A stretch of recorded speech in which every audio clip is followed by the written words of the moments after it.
So, hello mga ka-reels at mga ka-best ko dyan. For today's mini vlog, ay pupunta po kami ngayon sa bahay ng tiyahin ng aking anab at para mangasay. Yes, you heard it right. Mangasay kami ngayon dahil fiesta sa kanilang lugar. At sinakyan nga namin ni Anab yung kapatid kong Balingbing. At sa nakikita nyo mga ka-best, ang ganda talaga ng tanawin papunta sa kanilang lugar. Puro green. So ayan, paliko na nga kami dyan. Actually mga ka-best at mga ka-reels, wala naman talaga akong planong pumunta. At dahil naguyo nga ako ng aking anab, gora na si Akla at nagdala pa ng isang batalyon. Nang paakyat na nga kami papunta sa kanila ay okay pa ang panahon. Medyo makulimlim nga lang mga ka-best. Pero ilang minuto nga yan, nako, ang matinding ulan bumagsak na talaga. Parang walang planong pakainin ng mga PG sa piyesta. At pagbagsak nga ng ulan, sumilong kami na mahigit isang oras. Naku po, gutom na kami. Sabi ko na lang sarili ko, tiis ganda pa rin kahit Hagardo Versosa na. After nga naming sumilong at umilan na yung ulan, andito na kami sa bahay ng tiyahin ng anab ko. At iyon nga ay pakal sa kami agad. Sa nakikita nyo nga at nakaserve na yung mga pagkain sa amin. At syempre may tabundok na kanin. At mga kabes, akala ko special na ice cream, yung pala minudo. At meron din silang pansit at yung tinatawag na kalabaw stick. Ayan nga si Anab at ang kapatid kong bunso, Tom Jones sa Tom Jones na. Hindi nga daw siya naghapunan at nagumagahan dahil nireserve niya sa fiesta. At tumira na nga si Anab ng tuba. Dito sa amin mga kabes, hindi talaga mawawala ang tuba. Nakita nyo nga sumimangot ang kanyang mukha, hindi nyo alam kung napaitan or nasarapan lang.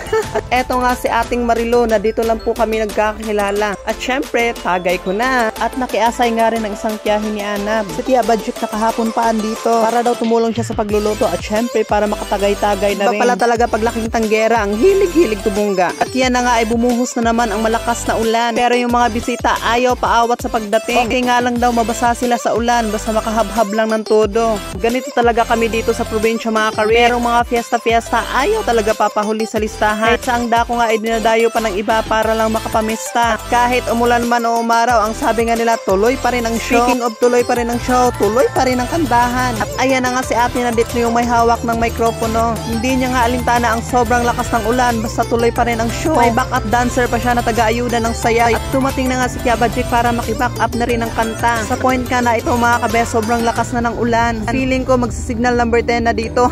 Sa nakikita nyo ay puro nalapok ang lugar. Pero tuloy pa rin ang laban at kasiyahan. Itong pinuntahan namin na lugar mga kabes, hindi nga pala ito barangay. Sityo lang pala to. So ganito talaga dito mga kabes sa probinsya. Ika nga nila, panata na nila na maghanda tuwing araw ng kanilang fiesta. Bilang alay sa kanilang debosyon. Bilang isang Katoliko.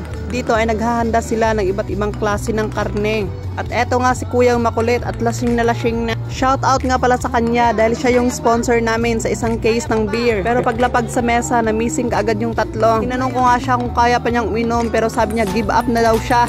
At eto nga si Ate Nadet, ang pinsa ng anab ko at lumapit na talaga sa akin para pasayawin ako at pagiling-gilingin. Pero mga kabes, sa totoo lang hindi pa ako lasing. Dahil alam niyo naman, pag narugi ako, sumasayaw na ang besh niyo. At inabutan na nga ng gabi ang mga asay niyo. Ayan nga ang humbang baboy at adobong manok na napakasarap naman talaga. Ayan nga ang pulutan ng lola nyo. Si hi daw sa kapatid kong Balingbing na lasing na. At talaga namang kompleto pa yung mga tropa. Dito pa si Marites at Marisol, char lang. Si hi na rin sa may-ari ng bahay na nilooban namin. Dito nagtatapos ang video ko for tonight. And thank you so much for watching and please follow me.